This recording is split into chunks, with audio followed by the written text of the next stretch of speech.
dirais que c'est d'abord des rencontres. Des gens qui m'ont tendu la main peut-être à un moment où je ne pouvais pas, où j'étais seul chez moi. Et c'est assez curieux de se dire que les hasards, les rencontres forgent une destinée. Un gusto saludarlos a todos. Para quienes no me conocen, soy Liliana Hidalgo, directora general de la Cámara de Comercio e Industria Franco-Argentina. Estamos acá para escucharlo a nuestro querido Ricardo Proganó. Muchísimas gracias, Richard, por estar acá con nosotros. Es el primer encuentro de la Comisión de Administración y Finanzas, por eso estamos orgullosos de presentar este evento que siempre nos trae muchísimo público porque es muy interesante escucharlo a Ricardo. Él va a hablar de Argentina, perspectivas económicas 2022, el contexto internacional y su posible impacto, el ámbito local bajo el signo del FMI, precedentes, condiciones, recalibrado y cumplimiento. Bueno, Ricardo es licenciado en Economía de la UADE, trabajó en bancos locales e internacionales, es consultor, capacitador y expositor en temas de su especialidad en distintos foros. En la actualidad es director de finanzas corporativas de SMS Buenos Aires, que es una firma miembro de SMS Latinoamérica. Bueno, muchas gracias.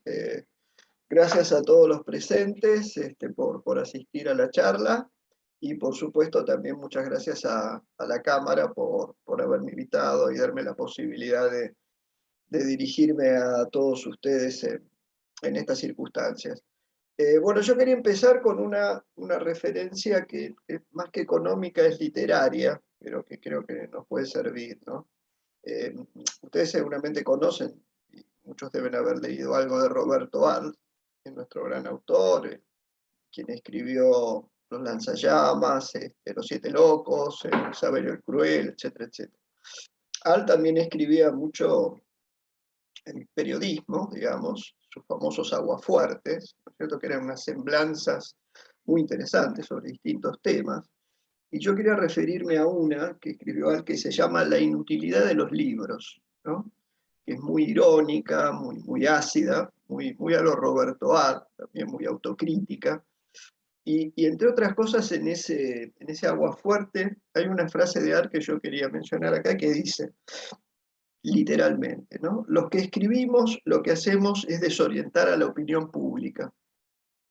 Bueno, esto me hace pensar a veces también lo que hacemos los economistas, ¿no?, es un gremio al que yo pertenezco. Ustedes deben escuchar un montón de puntos de vista y opiniones y la gente queda muy desorientada. Entonces, para tratar de combatir esa desorientación, hoy quiero tratar de ser bastante específico y, si es posible, si tenemos suerte, poner un poco de claridad en 2 o 3 puntos, no ser demasiado ambicioso, pero básicamente no confundir más a la gente de lo que ya está confundida, digamos, ¿no? Entonces, entrando de lleno en nuestro campo, la charla la quiero dividir de alguna manera en 2 secciones que están de algún modo también, ustedes se van a dar cuenta, interconectadas, ¿no? Uno, lo que tiene que ver con el contexto internacional, que hoy está afectando a todo el mundo y nos afecta a nosotros también, por supuesto, a nuestro país, y después entramos más específicamente en lo doméstico, lo local, que hoy yo creo que está básicamente, en primera instancia, todo subordinado al reciente acuerdo con el Fondo Monetario. Vamos a hacer un poco de referencia a eso, ¿no? Entonces, entrando en lo internacional, ¿cómo estamos hoy, digamos? A fines del año pasado, principios de este año, bueno, el mundo estaba saliendo de la pandemia, podríamos decir. Algunos países más rápido que otros, por supuesto, pero en términos generales íbamos hacia allí. Había habido ya campañas de vacunación muy importantes en distintos países. Bueno, el tema parecía que estaba finalizando, lo cual era bueno porque también un montón de restricciones que nos habían acompañado en el 2020 y también en el 2021 se estaban levantando. Pero surgió a partir del mes de marzo el tema de China, que ustedes lo deben haber visto por allí en los medios. China ha tenido un rebrote y como tiene una política que ellos denominan de COVID-0, sumamente severa, bueno, lo que han hecho básicamente los chinos es cerrar total o parcialmente alrededor de 45 45 ciudades, que representan más o menos el 40% del PBI chino. Bueno, ¿esto qué indica según los analistas? Que si bien China ha tenido un primer trimestre bueno, creció 4,8% en el primer trimestre con respecto al año pasado, eso se empezaba a desacelerar también ya desde marzo, y hay que ver qué pasa ahora durante este mes de abril en función de todas estas restricciones. Entonces todo el mundo está previendo para este año que el ritmo de crecimiento que se estaba previendo, y además que eso puede traer también aparejado, como ya ocurrió en el pasado, una serie de problemas en mercados, distintos mercados, por ejemplo, de electrónicos, partes, etcétera, que tiene repercusiones en todo el mundo, porque hay muchas grandes firmas occidentales que se abastecen en China. Entonces, este es un primer tema al que le tenemos que poner un signo de pregunta. Es decir, ya nuestro 2022 arrancó con una complicación pandémica, digamos así, que no estaba demasiado en el radar si nos remontamos a fines del año pasado, enero, etc. Así que este es un primer punto que por supuesto tiene una connotación negativa. Tendremos que ver cómo China resuelve estos problemas y cómo va levantando todas estas restricciones que, como les digo, ustedes deben haber visto por los medios, son sumamente severas, ¿cierto? Y que además de tener impacto sobre la población, tienen un impacto sobre este nivel de producción, etc. Esto por un lado. Y después tenemos el otro gran tema, por supuesto, que es la guerra entre Rusia y Ucrania, ¿cierto? Acá también nos llegan muchas cosas por los medios y nos perdemos, ¿cierto? Hay muchas imágenes, algunas sumamente impresionantes, entonces obviamente, en primer lugar, lo que nos impacta es el costo en vidas, etcétera, etcétera. Pero vamos a ver un poquito más lo que esto representa también en términos económicos. Bueno, Rusia y Ucrania en conjunto, digamos, no son países importantes desde el punto de vista del PBI global. Importantes, quiero decir, entre las dos representan más o menos el 2% del PBI mundial. Pero sí son muy importantes en determinados mercados, porque son exportadores importantes de determinadas materias primas, que ustedes deben haber visto por allí. Básicamente alimentos, energía, metales, fertilizantes. Todo eso, toda esa disrupción que ha generado la guerra, ya van 60 días de la guerra, no sabemos qué extensión va a tener ni qué va a derivar, eso también está teniendo un impacto muy grande a nivel global.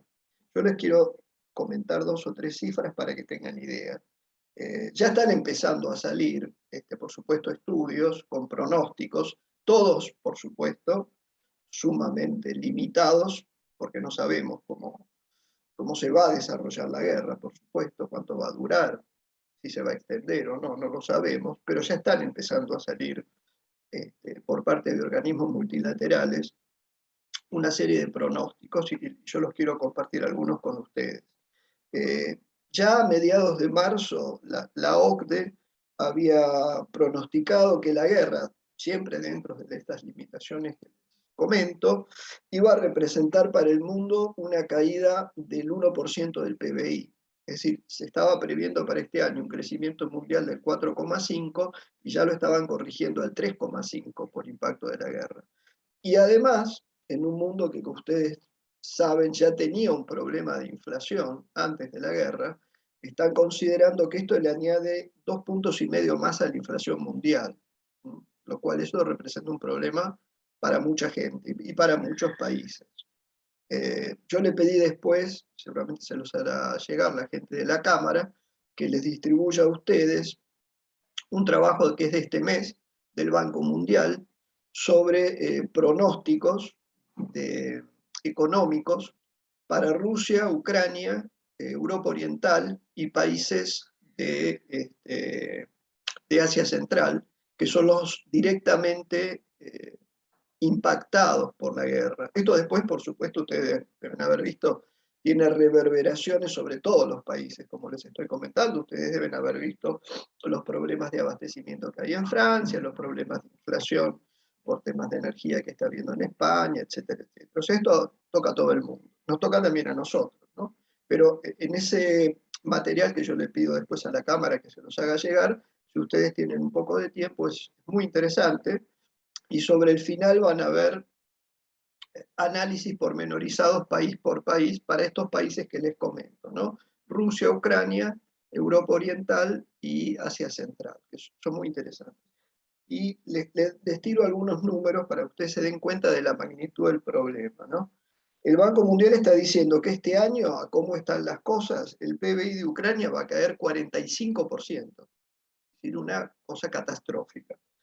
Y el de Rusia va a estar cayendo entre el 10 y el 15%. Y el de Europa del Este, que son los más directamente afectados, los países limítrofes con Ucrania, etcétera, se estima que el PBI va a caer un 30%. O sea, son números muy, muy severos. Y después les quiero comentar lo que le está costando a Ucrania, el daño físico que ha recibido por la guerra. Estos son números al 1 de abril, son números del Ministerio de Economía de Ucrania y de la Escuela de Economía de Kiev. Fíjense ustedes los números a esa fecha, ¿no? Ya han pasado 20 días.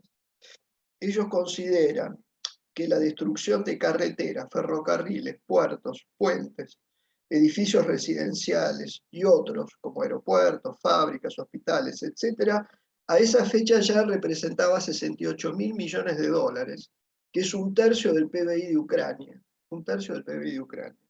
Y consideraban a esa fecha que si se incluían además las pérdidas por cosechas que no se van a llevar a cabo, ganado, la mano de obra y la parálisis general del aparato productivo, a esa fecha consideraban que ya la pérdida era de 600.000 millones de dólares. Así que ustedes tengan en cuenta la devastación que ha sufrido Ucrania. Hay 10 millones de gente que se ha movilizado, 10 millones de ucranianos, 5 de los cuales salieron del país, abandonaron Ucrania, y 5 que se han movido, digamos, internamente. Lo que les quiero decir con esto es que no solamente no sabemos cómo esto va a terminar, sino que el costo para este país es monumental y la reconstrucción el día de mañana, bueno, eso va a llevar muchísimo tiempo, ¿no? Vuelvo sobre lo que le comentaba, todo esto tiene un impacto muy grande en mercados de distinto tipo. Nosotros lo hemos vivido, eso nos lleva también ahora a Argentina. Ha habido grandes subas de precios de materias primas agrícolas, porque tanto Ucrania como Rusia son grandes productores de trigo, Ucrania es un gran productor de girasol, de determinados metales que después abastecen a un montón de industrias, y también de fertilizantes, y por supuesto la energía, que es el gran tema. Ustedes vieron más o menos cómo está actualmente el precio del petróleo, medidas punitivas que se han tomado en esos mercados, otras que probablemente tengan por venir. Así que son todas complicaciones muy, muy severas para el mundo y que no tenemos ninguna idea de cómo se van a resolver, porque no, es muy difícil anticipar el desarrollo de la guerra, ¿cierto? Ustedes esto lo ven por los medios. Bueno, ¿cómo le pega todo esto, digamos, a Argentina? Digamos, ¿no? Primero, todo este movimiento que se produce a nivel internacional, bueno, existe una enorme preocupación porque, bueno, había muchos países que ya tenían una situación muy frágil antes de todos estos problemas productos de la pandemia, ¿cierto? Y además, como ustedes saben, se estaban anticipando subas de tasas de interés, etc. Lo cual da para pensar que muchos países probablemente terminen incumpliendo los pagos de sus deudas externas. Esto es una preocupación muy grande del Fondo Monetario, etc. Ha habido ahora algunas novedades que yo después les voy a comentar, pero ustedes deben haber visto que hace poquitos días declaró su default Sri Lanka, tiene muchos problemas, y se anticipa que va a haber otros estados que van a hacer lo mismo, sin hablar de Rusia, que ya está, digamos, en un default selectivo, y tendremos que ver, bueno, cómo avanza esa cuestión en los próximos días, en las próximas semanas. Así que hay una situación también financiera internacional muy complicada, porque todos los países, como ustedes saben, por el tema de la pandemia, se han endeudado de una manera muy significativa, y esto, bueno, por supuesto, está muy lejos de ayudar, ¿no? Bueno, en el caso de Argentina, Esto le pega básicamente, todos estos movimientos internacionales, básicamente le pegan por dos lados. Lo beneficia desde el punto de vista de las materias primas agrícolas, los precios han subido, Argentina se beneficia, pues es un exportador de ese tipo de commodities, pero por otro lado lo perjudica la suba de la energía. Bueno, yo he consultado y he visto una serie de estimaciones y proyecciones para ver cómo quedábamos en esto. Bueno, hay distintos puntos de vista, porque por supuesto, obviamente depende de los supuestos que adoptemos, pero en general lo que se está viendo que desde el punto de vista de las divisas, lo que recibimos de más, por el tema de las commodities agrícolas, lo pagamos con el tema de la importación de energía. Así que en términos generales ahí lo que se espera es que Argentina esté más o menos equilibrado. Después veremos cómo termina toda esta situación. O sea que por ese lado pareciera que no hay un problema muy serio, pero sí se genera un problema serio por el lado de los subsidios a la energía. Como Argentina subsidia muy fuertemente el consumo de energía, y la energía subió mucho, también van a aumentar los subsidios. Y eso es un problema serio que tendremos que ver de qué manera se afronta en el país. ¿No es cierto? Como ustedes saben, es un tema sensible. Yo creo que ahí está un poquito el núcleo del disturbio, ¿no? Los temas de implementación, de los que hablaba la número 1 del Fondo Monetario hace poquito, ¿no? La implementación, que básicamente es la voluntad de cumplimiento. ¿Cómo está Argentina? ¿Cómo la sorprende a Argentina este tema, más allá de estos movimientos de precios internacionales que recién hablaba?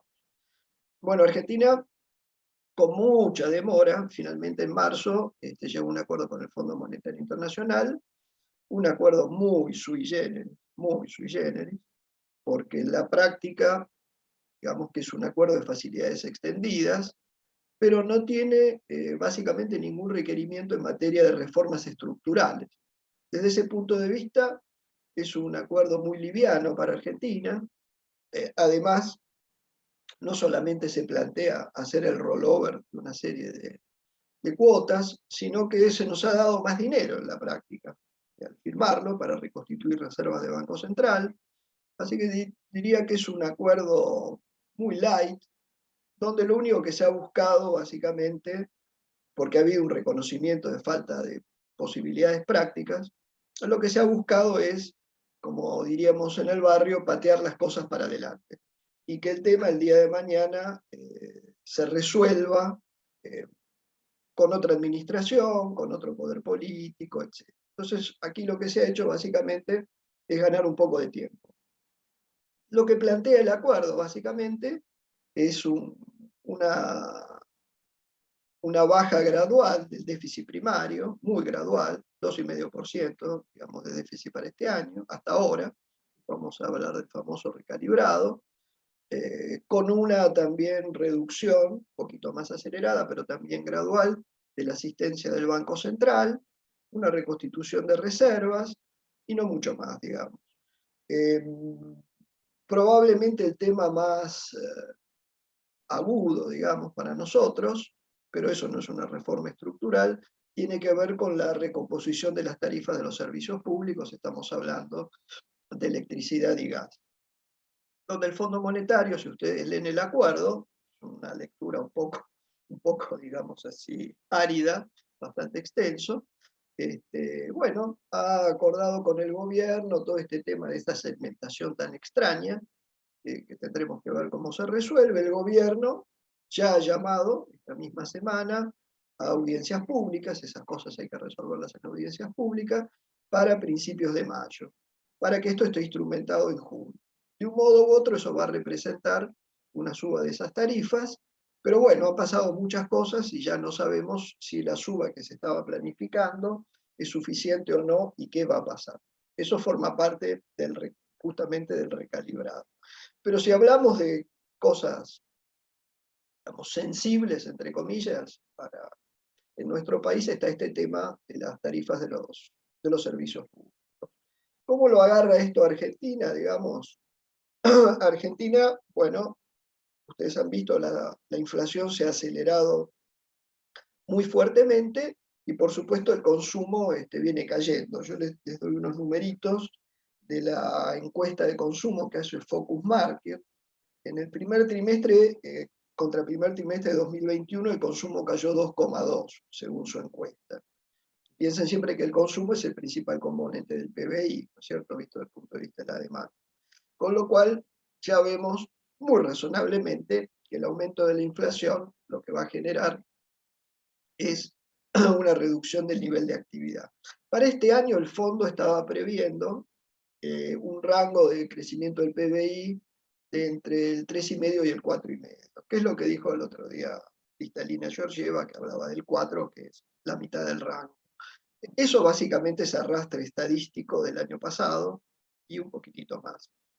Yo no soy muy optimista para el crecimiento del PBI este año, justamente por la aceleración de la inflación. No hay posibilidad. Además, si se incrementa el monto de los subsidios a la energía y queremos cumplir con el fondo, bueno, vamos a tener que hacer ahorros en otras cosas. Así que obra pública, por ejemplo, etcétera. Con lo cual, yo creo que no hay mucho margen este año para el crecimiento del PBI más allá de lo estadístico. Si ustedes ven los últimos datos, que es el primer bimestre de este año de producción industrial, no son malos, pero es el primer bimestre. Fiel estaba dando 4,8, primer bimestre contra primer bimestre, y el INDEC, el índice de producción industrial manufacturero, nos estaba dando 3,9. De manera que era bastante coincidente, yo diría, pero tendremos que ver qué ha venido pasando a partir de marzo, ¿no? Les comento, ahora vamos a ver el tema famoso del recalibrado. Para este año, en el acuerdo con el fondo, tenemos un rango de crecimiento del PBI de entre el 3,5 y 4,5, poco menos el año próximo, y la inflación para este año, que es el gran tema, la teníamos entre el 38 y 48, que acá nos hemos quedado cortos. Yo les quería mencionar, hice el siguiente ejercicio. Ustedes saben que Banco Central hace el relevamiento de expectativas de mercado con encuestas entre analistas, consultores y que son más o menos unos 40, va variando un poquito, a fin de cada mes. Y yo me tomé el trabajo de ver cuál era el promedio de los pronosticadores para la inflación de este año, desde la encuesta de octubre del año pasado para acá. Entonces, si ustedes hacen ese trabajo, van a ver que el año pasado, en octubre, el promedio nos daba 50,5, y si tomamos el último, que es el de los últimos días de marzo, nos está dando 59,5. Es decir, que aumentamos básicamente 10 puntos. Lo que el mercado está diciendo es que acá ha habido una aceleración de la inflación, que es lo que se está previendo para este año. Ustedes vieron el número de marzo, que fue estratosférico, y tendremos que ver cómo sale ahora abril. Se habla de un 5 y pico, tendremos que ver, pero lo importante, por más que marzo quizás, ojalá, haya sido el pico del 2022, es que claramente ahora la economía argentina, salvo que se hagan determinadas cosas, se ha ubicado, en otro nivel, en otro plano inflacionario, ¿no? Ya no tenemos el 2 o el 3 por mes, sino que ya estamos cómodamente ubicados del 4 para arriba, ¿no? Y como con el fondo hay un compromiso de no dejar que se atrase el tipo de cambio real de enero pasado, que todo el acuerdo tiene base enero, bueno, hay que devaluar, ustedes vieron cómo está ya el tipo de cambio oficial, y eso genera también una inercia sobre los precios, etc. ¿no? Toda esta aceleración de la tasa de inflación, como les digo, claramente conspira en contra del poder adquisitivo de la gente y en última instancia del nivel de actividad. Motivo por el cual yo no soy muy optimista para el crecimiento de este año. No creo que eso ocurra. ¿Qué va a pasar ahora con el tema del fondo, digamos? Si ustedes leen el acuerdo tiene dos anexos sobre el final, que están en inglés y en castellano, y donde están todas las metas, cómo se definen, qué indicadores de control, en qué fechas, etc. Ahí tienen toda la sintonía fina del acuerdo. El primer trimestre, que sería el trimestre enero-marzo, en términos generales Argentina lo ha cumplido, digamos. Así que yo creo que se lo van a dar por ok. Igual ya incumplimos algo, para que ustedes se den cuenta. Teníamos ahí la obligación de tener aprobado al 15 de abril, días pasados, el presupuesto 2022, cosa que no ocurrió, digamos. Ustedes recuerdan que no tenemos presupuesto 2022, porque cuando hizo su paso por el Congreso no tuvo suerte. Lo que ha hecho el gobierno básicamente es manejarse con el presupuesto del 2021, nunca envió un nuevo proyecto de presupuesto al Congreso y por supuesto incumplió a esto con el fondo. Porque lo que pretendía el fondo, con bastante razón, y a lo cual nosotros nos habíamos obligados, es que el presupuesto de este año fuera consistente con las metas que figuran en el acuerdo. Si no, no tendría sentido. Bueno, en la práctica eso no ocurrió. Así que de cierto punto de vista ya lo incumplimos igual el acuerdo, ¿no? Por lo menos en parte. Igual, estimo yo que el primer trimestre Argentina se lo van a dar por aprobado, es lo que estima, pero fíjense que se adelantó la revisión. En vez de hacerse en junio, se va a hacer en mayo. La revisión se adelantó. ¿Por qué se adelantó? Por todos estos grandes cataclismos mundiales que hablábamos al principio, ¿no? Y que claramente bueno, superan lo que se acordó. Porque, como les digo, esto se elaboró en el mes de enero con, digamos, ciertas estimaciones en lo que iba a pasar en la economía mundial, y hoy las cosas son diferentes. Y hoy el gran problema de Argentina es el tema del costo de la energía, cómo eso termina repercutiendo en el déficit, la inflación, etc. Entonces, acá entra el tema famoso del recalibrado. Bueno, claramente van a haber modificaciones a lo que se ha firmado. Esas modificaciones de qué índole van a ser no sabemos. No sabemos si implica una mayor severidad o al contrario, quizás una mayor laxitud para poder absorber el impacto de estos problemas internacionales, pero en cierta proporción claramente va a haber cambios en lo que se firmó. Siempre, como les digo, pues no podemos salir de ahí dentro de este sendero de gradualismo que no es demasiado, a mi juicio, digamos, no es demasiado exigente para Argentina.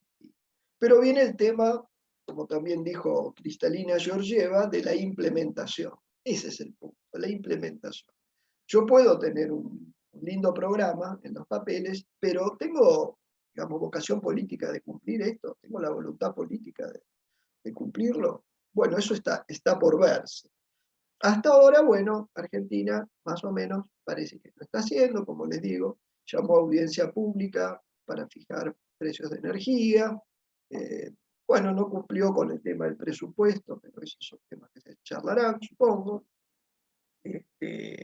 Pero la cuestión es, yo no soy politólogo, pero el tema es cómo esto se va a ir cumpliendo a medida que el calendario electoral vaya avanzando, porque en la práctica Argentina vive en una campaña, digamos, electoral permanente, ¿no? Y a medida que pasen los meses nos vamos a ir acercando al 2023. Y veremos qué ocurre con el cumplimiento de este acuerdo que, como les decía hace un minuto, también tiene que ser objeto de algún tipo de modificación que hasta el día de hoy desconocemos.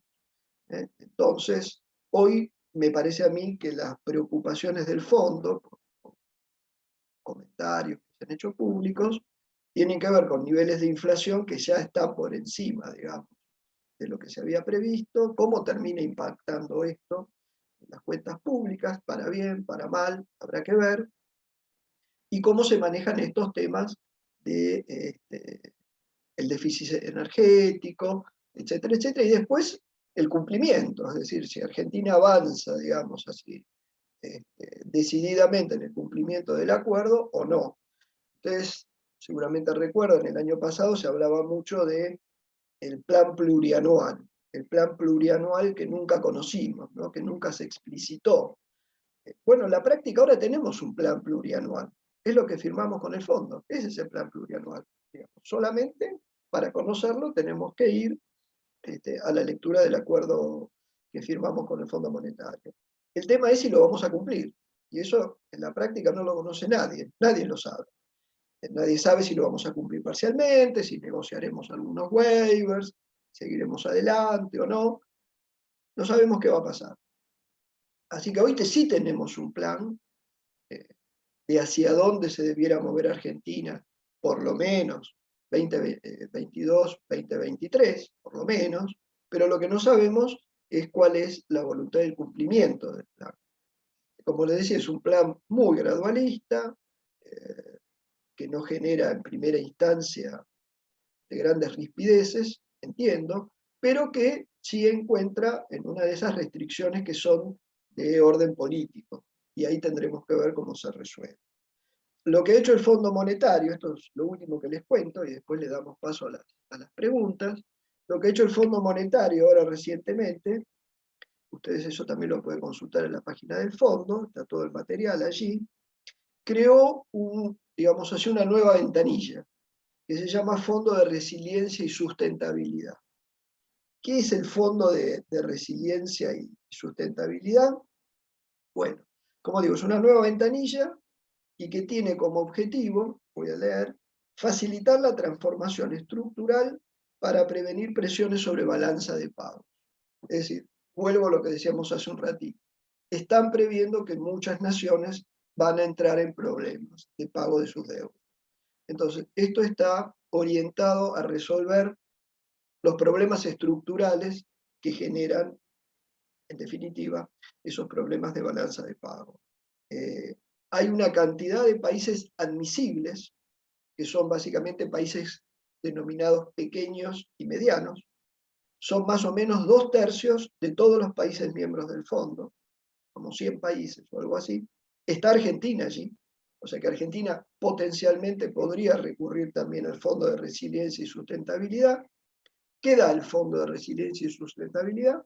Va a estar operativo a partir de mayo, les comento, y lo que da son créditos a largo plazo, de entre 10 y 20 años, con un tope, son baratos, préstamos baratos, en términos del Fondo Monetario, plazos largos, pero tienen un tope, es decir, se puede solicitar hasta 150% de la cuota de cada país miembro en el fondo, o 1.000 millones de DEC, que son más o menos 1.200, 1.300 millones de dólares por país. Eso es todo.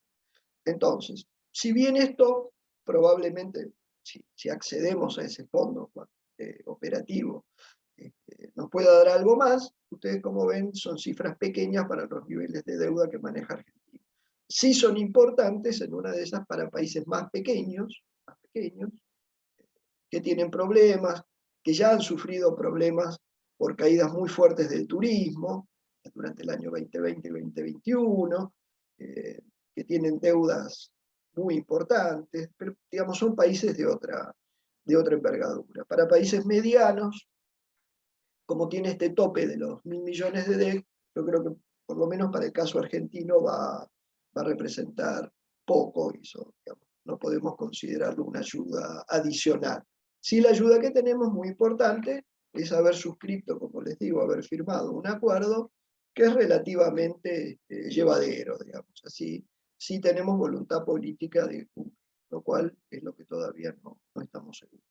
Y yo les diría que más o menos esto es lo que les quería comentar. Y bueno, quedo abierto a preguntas si alguien se quiere arriesgar, digamos, si existe. Estoy a Gracias. disposición. Muchísimas gracias, Ricardo.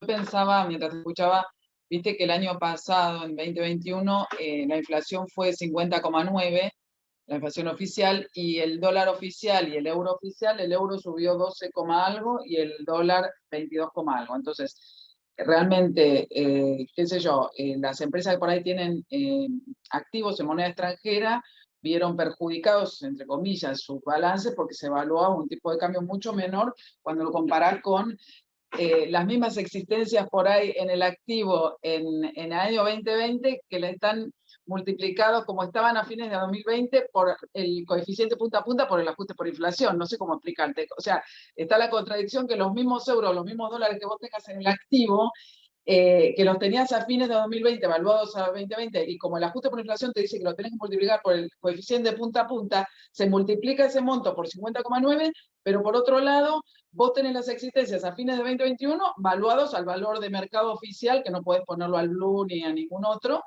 y entonces con la comparación surge esa contradicción, que por ahí son las mismas existencias en moneda extranjera y parece que hubieras perdido plata y en realidad tenés el mismo monto. O sea, en pesos parece que hubieras perdido plata. Entonces, la pregunta es, ¿te parece que se va a devaluar este año? Porque en algún momento el dólar y el euro oficial, en mi criterio, deberían equipararse un poquito con la inflación, si no, es una distorsión total constantemente de los estados contables. No sabés lo que me costó a mí explicarles a los consejeros en esta reunión toda esa historieta, que dónde está el si acá se pierde plata, ¿dónde está la platita? Es una locura. Y pienso que les debe pasar a todos los que que se creían que teniendo existencias en moneda extranjera estaban cubiertos contra la inflación o protegidos. Por ahí, a nivel real, si vos traes los euros y los vendés en el blue, estás protegido, pero si los tenés que traer y especificar oficialmente, estás perdido. Con respecto a la inflación me refiero. ¿Vos qué pensás con respecto al dólar y al euro oficial este año? Bueno, a ver, acá lo que vamos a hablar son los valores oficiales, ¿no? O sea, Sí, no, es verdad. Como decís vos, el año pasado claramente el gobierno, digamos, postergó la devaluación del tipo de cambio oficial, yo creo que por motivos electorales, una cosa obvia. En el acuerdo con el fondo siempre hay lo que se llaman acciones precedentes, digamos, ¿no? Es decir, lo que el fondo te pide que hagas algo de que firmes, para mostrar de que tenés toda la intención. Bueno, Argentina no devaluó antes de eso. Lo que sí hizo, ustedes lo pueden ver en los últimos meses, es acelerar la devaluación mensual, ¿no? Todo este sistema de clearing peg que hace. La ha acelerado. Está por arriba del 3% mensual. Pero no ha recuperado, entre comillas, lo que pudo haber perdido durante, por ejemplo, el año pasado. Lo que dice el acuerdo con el fondo es que los valores del tipo de cambio oficial del mes de enero se tienen que mantener en términos reales. Quiere decir que, bueno, lo perdido, perdido, pero no vamos a perder más. Bueno, eso se ha cumplido más o menos, pero obviamente el gobierno ha ido acelerando el nivel de evaluación. El problema que tenemos siempre en Argentina es que si yo devalúo, digamos, eso se termina yendo a precio. Y me termina acelerando, digamos, la tasa de inflación. Pero no hubo una macro devaluación como hubo en 2014, al inicio del programa o inmediatamente antes, y el programa no lo prevé, digamos. Así que salvo que haya un cambio muy radical, eso no está previsto. Lo que va a haber es lo que les comento, lo que está firmado es mantener este tipo de cambio administrado, tratando de evitar de que haya, digamos, un mayor atraso cambiario. Como también la inflación internacional subió, digamos, la Argentina también, uno siempre tiene que hacer la diferencia. Bueno, estamos más o menos ahí, digamos. Pero se viene devaluando a un paso mucho más interesante el que se venía devaluando para esta época del año pasado. Piensen que de devaluar al 1% mensual, actualmente estamos devaluando al 3%. Bueno, en fin. Yo creo que es difícil plantearse ahora una macro devaluación porque ya pasaríamos a otro mundo, digamos. Eso sería otra historia. Eso es lo que Claro. nadie lo está previendo. Nadie está previendo. Claro, te agradezco, Richard. El tema, claro, que el gobierno ha usado como ancla el dólar para ver si puede contener la inflación y creo que tampoco le da resultado, entonces es la verdad que es una cosa de loco. Entonces, ya no es ancla, ya no es ancla. Claro, y si la inflación fuera, como dicen más o menos que va a ser del 60 este año, por ahí vos pensás que se puede evaluar a ese nivel, pero lo que está del año pasado ya se perdió. O sea que es como si quedaran para nosotros oficialmente los euros y los dólares como depreciados sería, ¿no? O sea, como que hubieran perdido valor bastante, porque de 50,9 a 12 el euro y de 50,9 a 22 el dólar es es muchísimo. Sí, viste, llegar a determinar cuál es el valor del dólar que debería ser, es muy difícil, podríamos juntar a 100 economistas a discutir una semana y no te vas a poner de acuerdo. Pero lo que vale es lo que se firmó con el fondo. Y lo que dicen es, bueno, el nivel que tenías a enero estaba bien, viste. No permitas que se vuelva a trazar el tipo de cambio y la vamos llevando. Y bueno, veremos en qué, digamos, en qué termina eso, digamos así, ¿no? Hoy Argentina, digamos, desde el punto de vista del régimen cambiario, el mercado oficial tiene ese régimen, el crawling peg, y así va a seguir. Yo estimo que no creo que haya mucha sorpresa por ese lado, salvo que haya, bueno, otro tipo de problemas que esperemos que no sucedan. Esperemos que no suceda. Liliana, Ricardo, hay un Sí. comentario en el chat de Facundo Marina sobre esto que estamos hablando, que dice, el análisis de los resultados de Argentina al pasar los pesos a euros, el primer análisis que hacen en Francia es, sí, pero el tipo de cambio no es correcto y bla, bla, bla. Hoy Argentina reporta en euros unos resultados incoherentes por esta diferencia entre inflación y tipo de cambio. Sí, bueno. Exactamente. Es tremendo. Y es muy difícil cuando te comparan los dos balances del año pasado y de este año, mostrar el resultado operativo que es positivo y te dicen, ¿y la platita dónde está? Sí, Te bueno, digo, yo me volví ahí loca. recién hacen un comentario que yo creo que es acertado, de que este sistema cambiario funciona con restricción. Bueno, sí, claro que funciona con restricciones, pero nadie está previendo que se levanten esas restricciones. Si ustedes han visto lo que ha pasado en los últimos 3 o 4 meses, hemos tenido más restricciones, no menos restricciones. Así que nadie está previendo de que eso vaya a cambiar en el corto plazo. Eso implicaría un cambio muy grande de política económica en general. Porque, digamos, la política cambiaria no puede ser independiente de la política fiscal y monetaria. Así que, digamos, esto implicaría todo otro programa que no lo tenemos a la vista, ¿no? Diego Chabrillón pregunta, y justo yo también lo pensaba, si el Fondo Monetario no pide en el acuerdo esto. No, no pide nada. Por eso le digo que es un acuerdo muy particular. En general, estos programas, que se llaman de facilidades extendidas por el plazo que se da, que superen mucho a un stand-by, implican obligación de realizar lo que se denominan reformas estructurales, por ejemplo, tributaria, previsional, laboral, etc. Acá no hay nada de eso, no hay absolutamente nada. Por eso digo que es un acuerdo, a mi juicio, muy favorable para Argentina. No resuelve nada, digamos, por supuesto, no resuelve nada, pero digamos que da tiempo para que el día de mañana lo resuelva otro. Digamos, no resuelve nada, porque no hay ninguna solución. De fondo me refiero, ¿no? Por supuesto, si logro reducir el déficit, la emisión monetaria, reconstituir reservas y qué sé yo, todas esas cosas son muy buenas, pero no resolví nada de fondo. De eso no hay nada en este acuerdo. Hay otra, gracias Ricardo. Hay otra pregunta de Marta Esbatet en el chat que dice, cambio de restricciones en el mediano, coincido en que no se ve nada en el mediano plazo tampoco, perdón.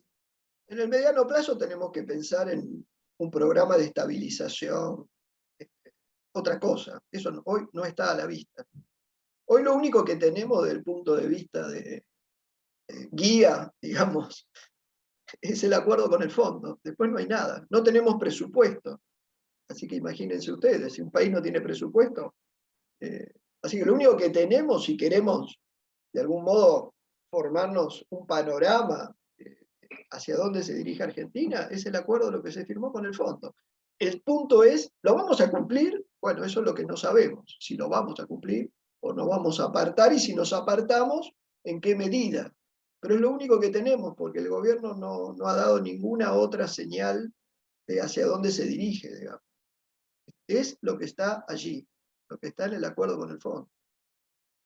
Pero bueno. Gracias, Ricardo. Anaí Pasecas dice, el otorgamiento de bonos a jubilados nuevos estaban previstos en el acuerdo. No, digamos, por supuesto eso no está mencionado con ese nivel de detalle. Lo que no estaba previsto para este año es que en términos de porcentaje de PBI, cayeran las jubilaciones, los salarios públicos y todas esas cosas. No estaba previsto que cayeran. Pero eso ahora va a tener que ser recalibrado, como les comento, ¿no? Esto en términos de porcentaje del PBI. Todo esto que largó el gobierno ahora, que lanzó el gobierno, idea absolutamente nueva, es una cifra que puede ser grande.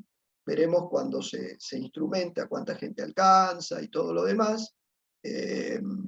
Yo creo que responde más bien a un tema de tratar de calmar el humor social, digamos, ¿no?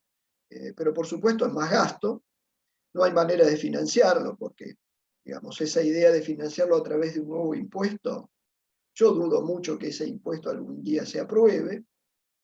En realidad, mi impresión es que dudo mucho que el Congreso apruebe cualquier cosa en corto plazo.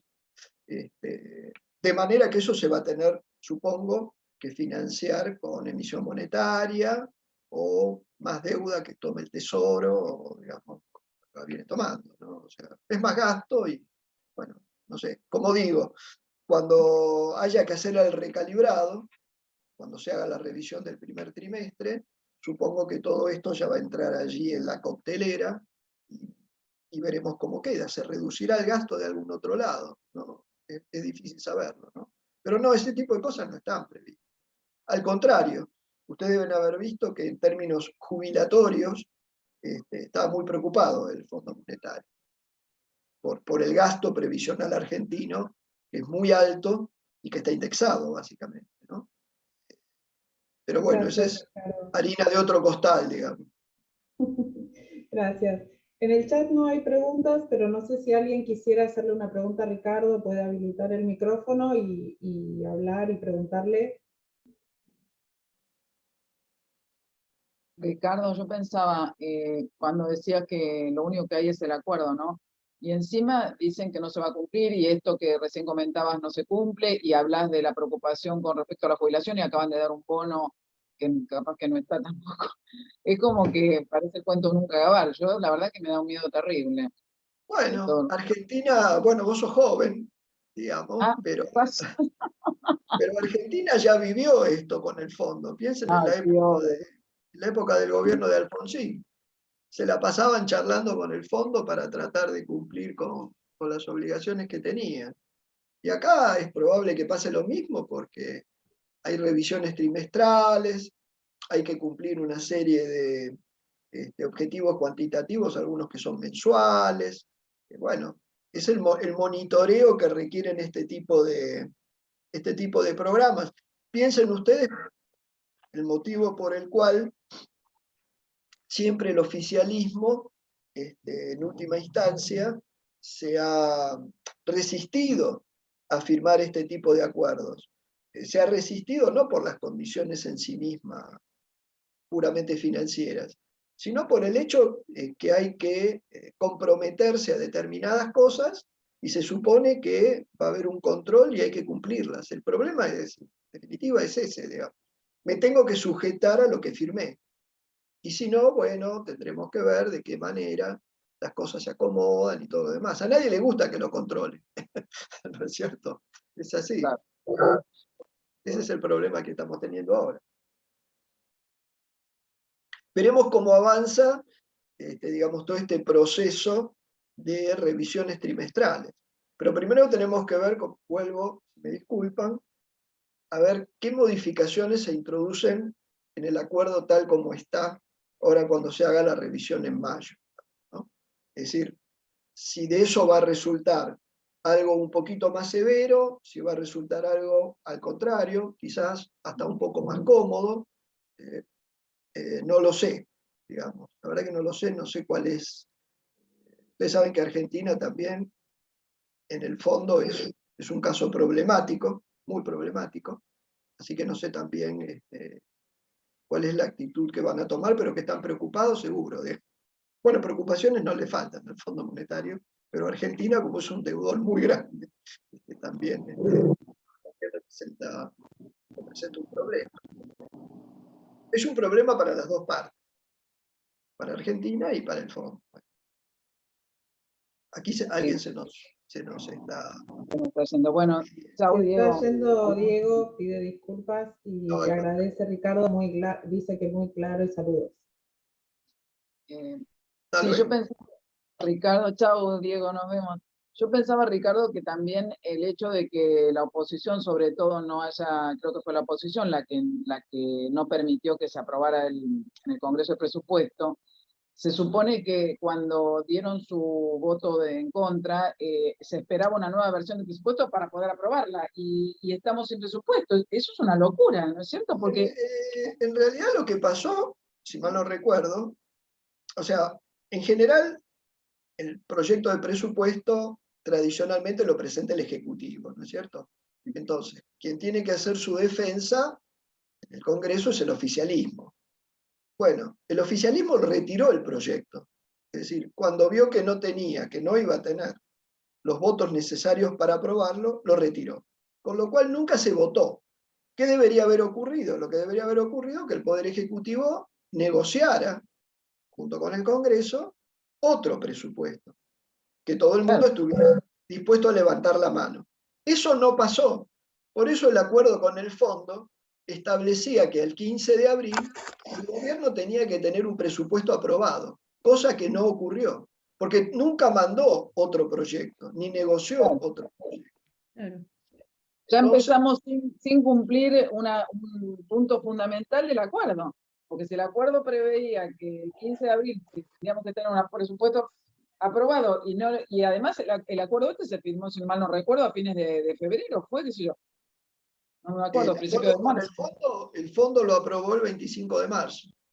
El 25 de marzo. Y bueno, cuando vos lo firmás ya viste las cláusulas y te pusiste a preparar el presupuesto como para que aprobarlo. No pasó. Desconocemos si existe un proyecto alternativo, nunca se presentó en el Congreso. No, es una locura.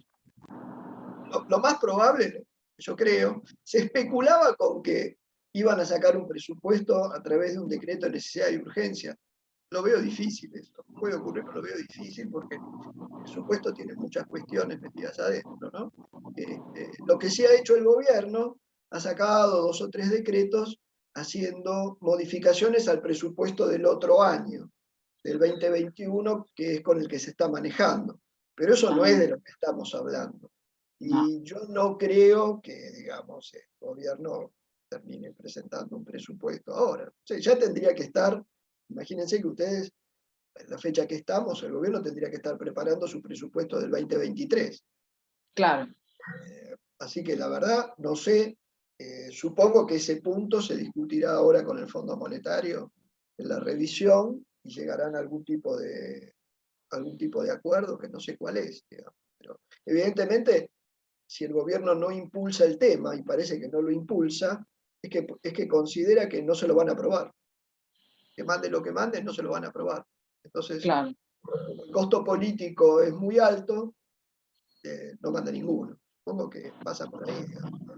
Claro. Eso digo, volviendo a lo que decía hace un ratito, cuando hablamos de nuevos impuestos y qué sé yo creo que el Congreso en el corto plazo no se aprueba nada de nada. Tienen demasiados problemas internos, digamos así, para estar aprobando leyes. Yo no lo veo. Fíjense que las sesiones extraordinarias, prácticamente todo el listado de proyectos del Ejecutivo, no se trató nada.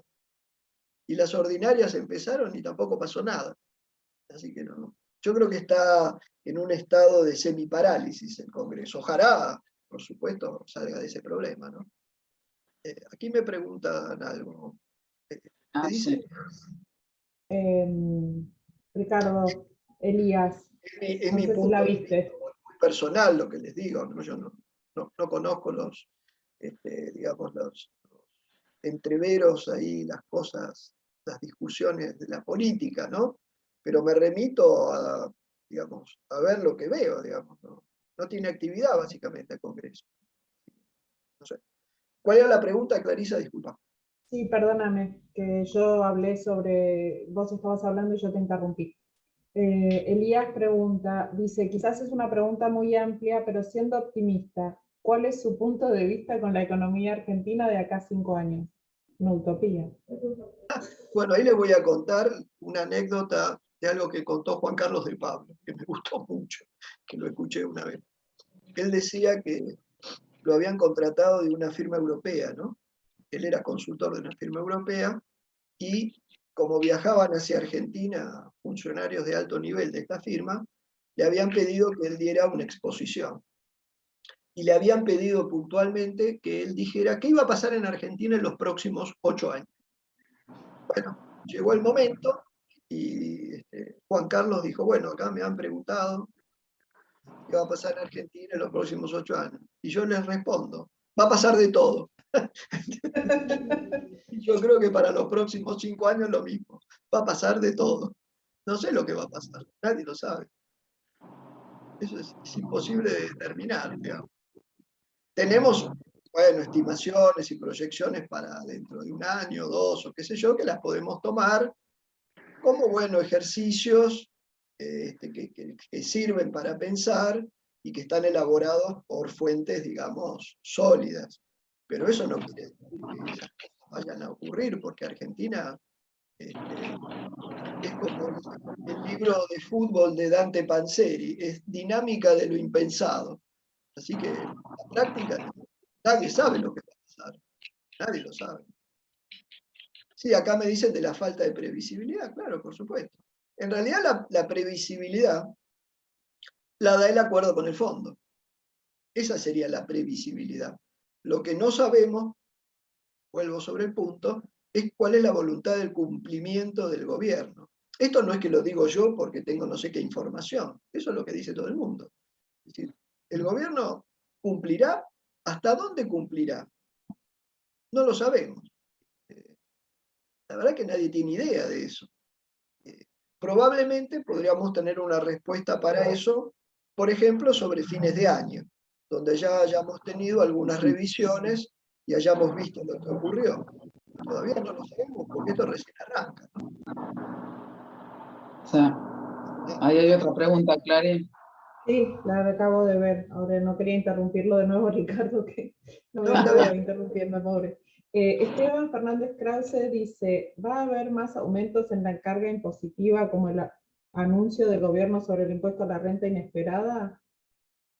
Bueno, el gobierno ya aumentó la carga impositiva ahora cuando hizo ese retoque en los derechos de exportación de algunos productos, ¿no es cierto? Bueno, el gobierno siempre tiene ganas de aumentar los impuestos. El tema es si lo puede hacer desde un punto de vista, digamos así, legal, porque esas cosas, si hablamos de creación de nuevos impuestos, ustedes saben, tiene que pasar por el Congreso. Y eso yo lo veo vidrioso, digamos, porque la oposición ya se ha manifestado en contra de la creación de nuevos impuestos. De cualquier manera, en el acuerdo con el fondo, había contemplado, por ejemplo, el famoso tema de la revaluación de determinados bienes, ¿eh?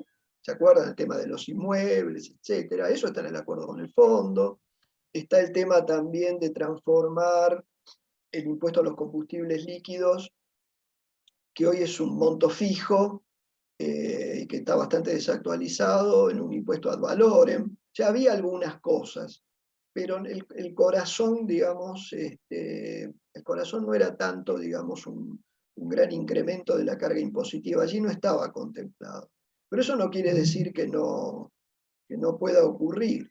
La cuestión, insisto, ¿no? Para crear un nuevo impuesto hay que pasar por el Congreso, y eso hoy yo lo veo difícil.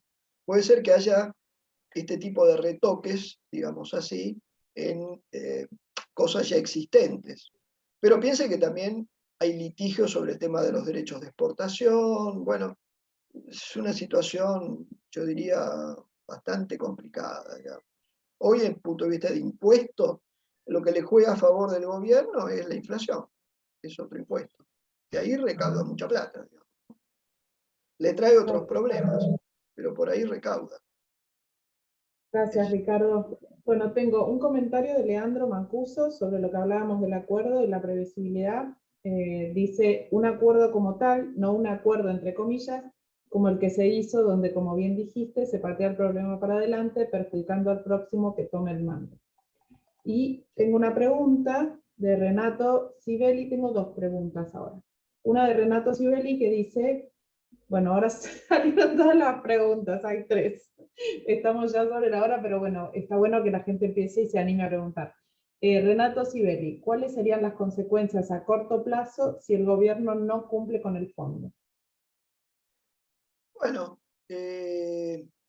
ahí, digamos, hay que ver qué es lo que no se cumple, porque, como dije, hay varios objetivos, hay varias cuestiones que deben cumplirse. En general, esas cosas se renegocian y se le puede pedir lo que se denomina un waiver, ¿no es cierto?, al fondo, o sea, un permiso, digamos, por haber incumplido, digamos, que, a ver, la posibilidad de que colapse, digamos, el acuerdo así, sin más, yo creo que eso hoy no está, digamos, tanto a la vista, ¿no?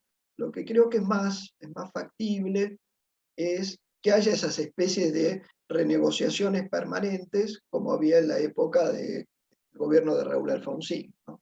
Que no se cumplía, habría que volver a charlar y otra vez y qué sé yo. Eso quizás podría pasar, pero para tener eso, digamos, más o menos medido, digamos, para llamarlo de algún modo, tendríamos que haber pasado un par de revisiones, y todavía no pasamos ni siquiera la primera. Así que no sabemos muy bien cuál es la actitud que va a tomar el fondo, ¿no? Piense que esas cosas se charlan con un montón de gente. Así que no sabemos todavía. Pero un colapso así del acuerdo, un colapso global del acuerdo, yo creo que eso es bien difícil, digamos. Está lejos eso, bien difícil. Gracias, Creo Ricardo. más que se puede llegar a plantear todos estos procesos de renegociación, surgidos de las revisiones, y acomodamos números y vemos cómo hacemos. Eso, bueno, eso sí es posible que ocurra. Habrá que ver. Gracias. Pregunta Gaby Pugliese. En lo local ya conocemos a los jugadores, pero ¿la imprevisibilidad global está agudizando las perspectivas? Sí, sí, claramente. Sí, sí. Pero no solamente para nosotros, en todo el mundo. Todo el mundo. El tema de... Por eso yo quise darle esos números al principio, para ponernos en orden de magnitud con lo que representa la guerra en Ucrania. Eso es una cosa muy seria, pero muy seria. ¿Entienden? Muy seria. Nosotros, como somos provincianos acá en Argentina, no nos damos cuenta. Pero piensen, por ejemplo, en un solo detalle. Finlandia en este momento, en el día de ayer, inició las discusiones en el Parlamento para ver si entra o no entra en la OTAN, ¿cierto? Recuerden que Finlandia es un país que estuvo en guerra con Rusia y tiene sus temores. Bueno, ellos han manifestado, por lo menos el Ejecutivo, la intención de entrar en la OTAN. Si Finlandia entra en la OTAN, la frontera entre Rusia y la OTAN se amplía cerca de 1.500 kilómetros, ¿entienden? Porque hoy Finlandia no está en la OTAN, pero después va a pasar a estar. Y la OTAN dice que los va a recibir con los brazos abiertos si los finlandeses ingresan. Bueno, eso cambia muchas cosas. Por ejemplo, hoy Europa se está rearmando. Se está rearmando porque tiene temores que hace un año atrás probablemente no tenían. Todos esos grandes proyectos de venta de gas ruso a Europa Occidental y qué sé yo, bueno, algunos se han paralizado y otros no saben qué va a pasar, todo eso se está discutiendo. Es un cambio fenomenal. No solamente el cambio tiene que ver con Ucrania, digamos, que Ucrania, como les estaba diciendo, ha quedado devastada y no sé cómo la van a reconstruir, eso va a llevar muchos años, sino que va a tener grandes repercusiones sobre Rusia y sobre muchos otros países. Lo que le quiero decir con esto es, no sé si esto es el retorno a la Guerra Fría, yo no lo sé porque no me animo a pronosticar esas cosas, no conozco tanto, pero claramente no estamos viviendo la misma situación que se vivía hace un año atrás. Hay muchísima más tensión hoy en todo ese frente. Y además, digamos, todo esto tiene repercusiones sobre otros países, ¿no es cierto? China, qué sé yo. Es una situación muy diferente de la que veníamos viviendo, no es el mismo mundo. Y no sabemos cómo entre comillas, cómo se arregla el problema, digamos, porque nadie tiene bien claro cuál es la salida de la guerra, digamos, ¿no? Ustedes recuerdan, Rusia y Ucrania habían firmado acuerdos en 2014 y 2015, Alemania y Francia eran garantes de esos acuerdos para, bueno, llevar una solución a toda esa zona del este de Ucrania, que es el eje del problema. Bueno, esos acuerdos no lo cumplió ninguna de las dos partes. Y eso quedó años ahí, digamos, en la nada, y bueno, ahora desembocó en esto. ¿Y esto cómo sigue? Y la verdad que eso no lo sabe nadie. Lo único que hay son teorías. Ustedes saben, ¿no? En la guerra sabemos cómo empezamos, pero no sabemos cómo terminamos, ¿no? Y acá nadie sabe cómo termina, ni cuándo termina, ni qué va a pasar. No lo sabemos. Así que es claramente un escenario muy diferente que el que teníamos hace un año. Hace un año estábamos preocupados por la pandemia, básicamente. Hoy, salvo China, digamos, por la pandemia no se preocupa nadie, en términos generales. O pasó, o va a pasar, o no sabemos, pero ya está. Gracias a Dios, digamos, ¿no? Porque fue una cosa terrible. Pero bueno, ahora entramos en otro escenario, que es un escenario bélico, que no sabemos cuánto tiempo se puede extender, si va a ir más allá de las fronteras de Ucrania o no, si pasa eso, ¿qué pasa? Bueno, la verdad que yo no lo sé, creo que no lo sabe nadie, pero el mundo a través de este conflicto se metió, digamos que, en un berenjenal que todavía no sabemos cómo se resuelve. No sabemos si va a haber un alto el fuego, una tregua, qué pasará, qué se negociará. Nadie sabe. Piensen solamente una cosa, para ver las derivaciones de... Después de la Segunda Guerra Mundial, Rusia ocupó unas islas que le pertenecían a Japón, o que estaban ocupadas por Japón. Bueno, motivo por el cual nunca firmaron un acuerdo de paz. O sea, Rusia y Japón nunca firmaron un acuerdo de paz por la Segunda Guerra. ¿Por qué? Bueno, porque todavía están discutiendo sobre la soberanía de unas islitas que están ahí en el mar del norte del Japón. Y eso está ahí, y a veces lo quieren negociar, otras veces no lo quieren negociar, y ha quedado ahí, digamos, dando vueltas. ¿Cómo se va a resolver esto? Bueno, nadie lo sabe. ¿Se van a retirar los rusos? ¿Sí? ¿No? ¿Van a tomar una parte de Ucrania? ¿Qué harán los ucranianos? ¿Qué hará la OTAN? Digamos, ¿quién puede saber eso? No, nadie lo sabe, digamos. Habrá que esperar el desarrollo de los acontecimientos. Gracias, Ricardo. Bueno, tenemos dos preguntas y ya estamos 12:15, no queremos sacarte tanto tiempo, así que leemos esas dos preguntas para que la gente tenga su respuesta y después ya le estamos cerrando. Hernán Vera me quedo, digamos, muy conforme si no los confundí, como decía Roberto antes. Creo que sos muy claro y están todos. Les vas dando más dudas nuevas, pero no con lo que nos contás. Seguro. Hernán Vera pregunta, ¿se mide la velocidad de circulación del dinero en el país? En ese caso, ¿se está acelerando? ¿En cuánto?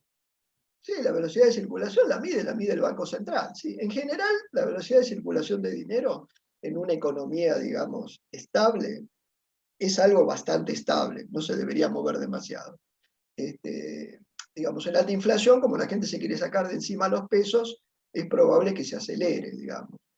Si se acelera mucho, es muy complicado, porque eso puede llevar a niveles de inflación sumamente altos, que en Argentina ya los hemos vivido.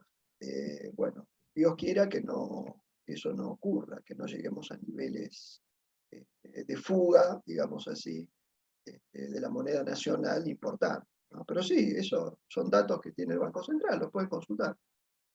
Gracias. Y para terminar, Federico Sánchez pregunta, ¿cuáles cree que serán las intervenciones a las fintech de Argentina y qué cree que puede pasar con el crecimiento de usuarios hacia ellas que cada vez más descreen en el sistema tradicional? La fintech. Sí, Sí. bueno, esas son una novedad, entre comillas, han crecido mucho. El gobierno también ha estado tratando de regularlas a través del Banco Central, de distinto modo. Bueno, yo creo que la pandemia, digamos, al ponerle límites a lo presencial, les dio un gran impulso, han crecido mucho. Supongo que no puedo pronosticar demasiado porque no conozco demasiado del mercado, pero por lo que uno ve, supongo que tienen por delante un panorama bien interesante, ¿no? Digamos, en definitiva, es la irrupción de los medios electrónicos en la banca, digamos, en la industria bancaria, que no es novedoso, viene de hace tiempo, pero que se aceleró mucho con la pandemia. Es muy probable que eso, digamos, continúe. Es probable también, muy razonablemente, que eso dé lugar a algún tipo de proceso de concentración, digamos, muchas firmas quedarán menos firmas, como siempre termina ocurriendo, habrá movimiento. Bueno, hoy es un sector dinámico, no es el único sector dinámico que tiene Argentina, hay otros también, ¿no? Cuando hablamos de niveles de actividad y qué sé yo, uno habla en general, porque eso involucra muchos sectores, pero hay sectores que digamos, no le están pasando mal, al contrario, les está yendo bien y quizás no les va mejor por las limitaciones que tiene la propia economía, por cosas que les son extrañas, que les son exógenas, ¿no? Pero bueno, sí, bueno, todo lo que es, asumo, IT, digamos, ¿no? Inteligencia artificial y todo eso, bueno, eso tiene empuje, hay una ley que ya está, ustedes recuerdan, se modificó, está operativa ya desde el año pasado, que da beneficios, que ahí la gente se está moviendo. Bueno, yo supongo que el panorama en términos generales es bueno, ¿no? Gracias, Ricardo. Me quedó un mensaje sin leer, no es una pregunta, es un comentario de Claudio Prado, que dice, bajar el gasto público ni se menciona. No, ese es un problema que tenemos. Cada vez que se nos ocurre un gasto, pensamos en un impuesto. Bueno, ese es el drama de la Argentina. Preguntas no hay más. Por mi parte, yo te agradezco mucho. Le doy la palabra a Liliana y les agradezco a todos. Bueno, Ricardo, muchísimas gracias. Como siempre, clarísimo y súper generoso con el tiempo, que respondiste todas las preguntas. Estuvo súper interesante el debate. Te dejo un momentito si querés saludar al auditorio antes del saludo final a todos. Bueno, nada, les agradezco mucho la asistencia, toda esta dinámica con las preguntas. Bueno, muchas preguntas, como ustedes habrán dado cuenta, no tienen respuestas sencillas, yo no las tengo, pero bueno, pensar y reflexionar sobre estos temas nunca está de más, y como les decía, si no salen más confundidos, yo me doy por satisfecho. Muchas gracias. Gracias. Gracias, Ricardo. Mirá todos los saludos y agradecimientos que hay en el chat. Fue muy interesante. Un beso grande para todos. Gracias a todos los participantes que se quedaron hasta ahora. Les agradecemos muchísimo el interés en nuestros eventos y nos vemos la próxima. Que estén muy bien. Bueno, chao, Marta. Chao, Jorge. Hasta luego. Gracias, Ricardo.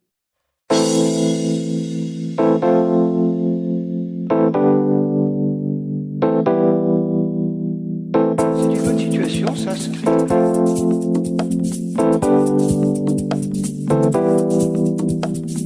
Vous savez, moi je ne crois pas qu'il y ait de bonne ou de mauvaise situation. C'est une bonne situation, s'inscrit. Moi, si je devais résumer ma vie aujourd'hui avec vous, je dirais que c'est d'avoir des rencontres. Des gens qui m'ont tendu la main peut-être à un moment où je ne pouvais pas, où j'étais seul chez moi. Et c'est assez curieux de se dire que les hasards, les rencontres forgent une destinée.